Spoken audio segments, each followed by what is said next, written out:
When I was younger, my mom used to yell at me from the kitchen. She'd tell me things like, "You're late, do your homework, clean your room, fix your hair, become a billionaire." I was 6 years old at the time. And guess what? You're a billionaire now? No, not yet. Then what? I still didn't do anything she asked me to do.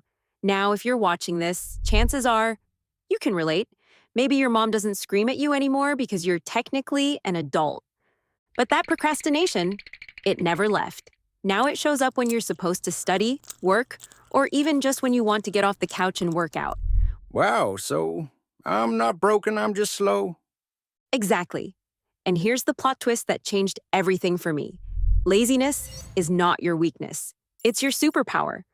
Oh, great. So I can sleep now. No, get back up, Will.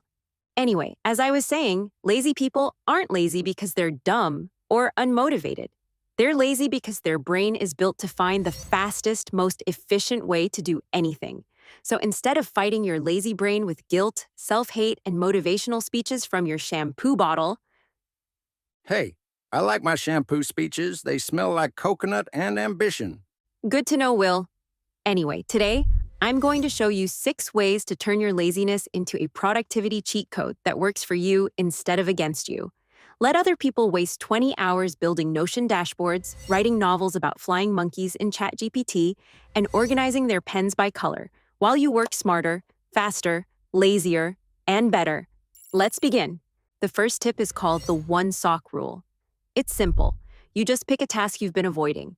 It could be anything from climbing Mount Everest to crafting a Build-A-Bear, to reading a book titled Why Monkeys Don't Fly.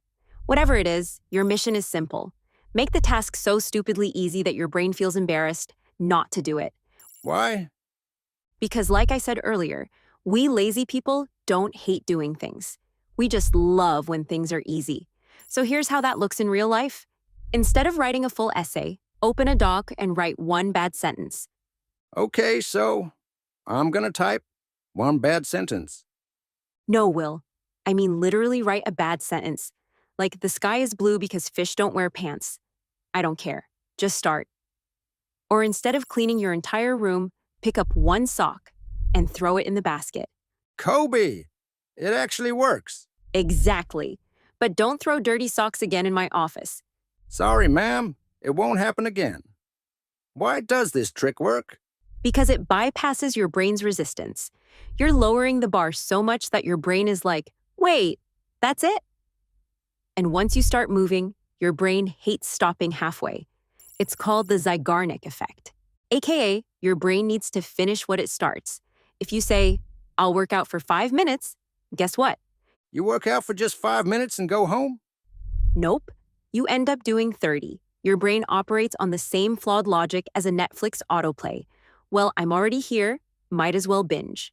That's why just one sentence magically becomes 3 paragraphs, 2 research tabs, and the sudden realization that you've been sitting like a pretzel for 45 minutes. Yeah!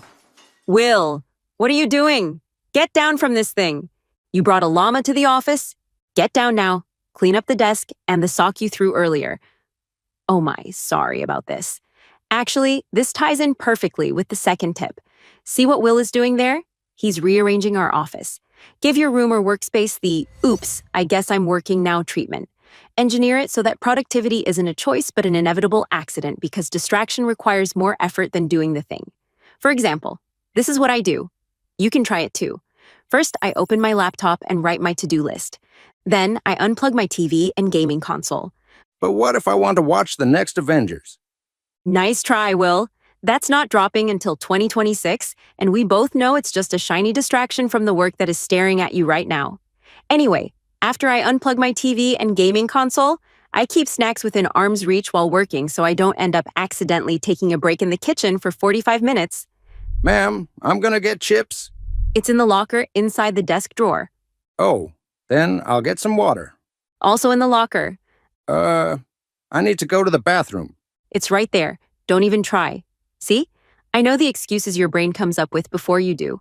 By following these 3 steps, you design your space to work with your lazy brain by removing obstacles before they become excuses.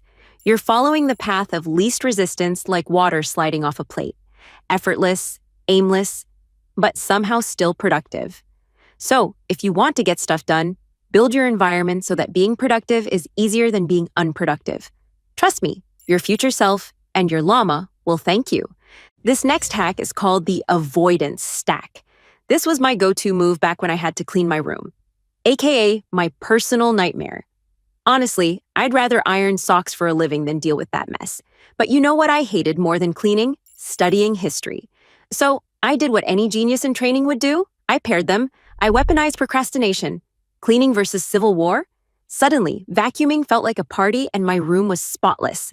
Wait, so you made yourself clean just because it was better than studying? Exactly. That's the craziest thing I've heard today. Here's how it works. Take something you've been avoiding, like replying to emails. Now stack it against one of your personal kryptonites, like folding laundry, a never-ending pile of fabric sadness, calling that aunt who still asks about your cute little job, or digging through your sock drawer trying to find a matching pair that doesn't look like it went through a breakup. I'd rather fight a goose than call Aunt Sally. See? Suddenly, emails seem pleasant. That's the power of the avoidance stack. Lazy people don't need motivation. If one thing feels terrible and the other feels the worst, your brain will choose it without resistance. Because it's not about doing what you love, it's about doing what sucks slightly less. Will, what are you doing? I'm watching our video. The one about 8 things I did to stop wasting my mornings before work. Now? Yes. It's less annoying than whatever this is. Turn that off, Will. You're literally in the video. Now, for those of you watching, check out our video on how to stop wasting your mornings right after you finish this one. The tips are way too useful to skip. Just don't do it at work while your boss is next to you, like some people. Okay, now for the fourth tip, I want you to get really comfortable. Like, sit back like a productive couch potato, grab some watermelon juice, like this video, and listen up. Will, not that comfortable. Oh, sorry, ma'am. But you said to get comfortable? Yeah, so you can understand this tip, not enter dreamland where monkeys have pigeon heads. Here's the deal. Most people think being productive means you have to suffer. They say think like, get uncomfortable. Push through the pain. I say, no thanks. Instead, take lazy-friendly default actions that still move the needle forward, even when your energy is on low battery mode. For example, if you are too tired to write, then record a voice note of your ideas while lying down. If you don't want to clean your room, then set a 3-minute timer and pretend it's a weird game show where you are trying to find hidden ghosts. Or, if reading feels heavier than lifting a rock with one hand, just use a text-to-speech app and let your phone do the heavy lifting while you just listen. What if I hate wearing shirts? Then, wear pants? Deal. No, wait, that's not... You know what? Never mind. The point is, this tip helps you redefine success to match your energy. No habit breaking required. Just a smart pivot from I must suffer to I shall outsmart. So you're not working more. You're simply working smarter by playing to your current energy and strengths instead of punishing your weaknesses and fatigue. It's strategic redirection.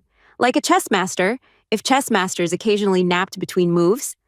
All right, for the fifth one, you're going to want to pay close attention. I call it the lazy flow blocking list, and it's... Like and subscribe, we're out here. Will. Working hard for you, so you better like or... Will. Yes, ma'am. Zip it. I didn't tell you to do that.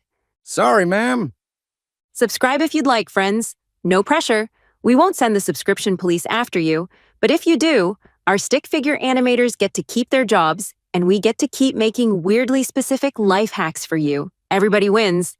Anyway, the next tip is to write down 3 things that usually derail you mid-task. That one thing that always magically becomes urgent when you sit down to work. The siren song of literally anything but what you should be doing. It could be your phone, the kitchen, your cat, your Aunt Sally. Whatever keeps dragging you off track. Then, physically block access to them before you start working. For example, lock your phone in another room, or use app blockers for 30 minutes, or move your snacks after eating, or even move your aunt from your study space to literally anywhere else. Yeah, last week I picked up Aunt Sally and dropped her off in her room so I could study. Good for you, Will. The point is, remove the shiny distractions ahead of time, so your brain gets bored enough to actually start working. Because here's the secret. Your lazy brain doesn't chase productivity, but it hates friction. Will, what just happened? Oh, I threw my phone. What? Have you lost it? I tried to open Clash of Clans, but the app blocks wouldn't let me.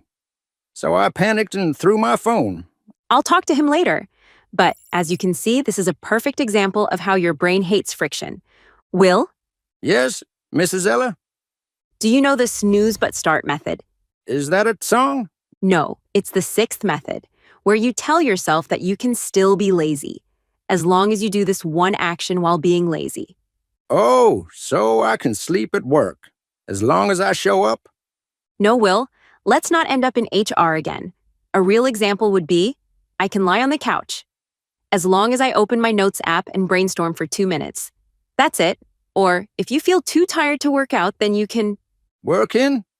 Yeah. Terrible joke, Will. Then, what were you going to say?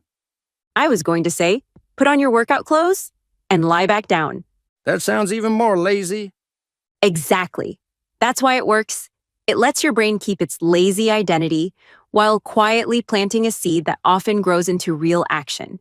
Because when your brain doesn't feel attacked, there's no resistance. And sometimes just putting on the shoes motivates you to go for a walk. So, you're saying the couch is the gateway to greatness? If you use this method right, then yeah. Just don't fall asleep while holding dumbbells in your hands. Will, what is that on your back? I'm about to fly, Mrs. Ella. Will, get down. It's fine. I've got it under oh, no. Help. Will, turn it off. I can't. It only shuts off if people like and subscribe. It's the only way, Ella. Why did you do this? I thought I had it under control. To those of you watching, please leave a comment, like, and subscribe. Will may be deeply concerning, but he's still part of this team. And if you want more tips on productivity, watch our video, How to Wake Up Before 5 a.m. Without Feeling Miserable. It'll help you avoid that 5 a.m. sluggishness, laziness, and jetpack disasters. Mrs. Ella, help! I'm coming, Will. Please, like and subscribe. For Will, for me, for the stick figures. For the pigeons? Whoa!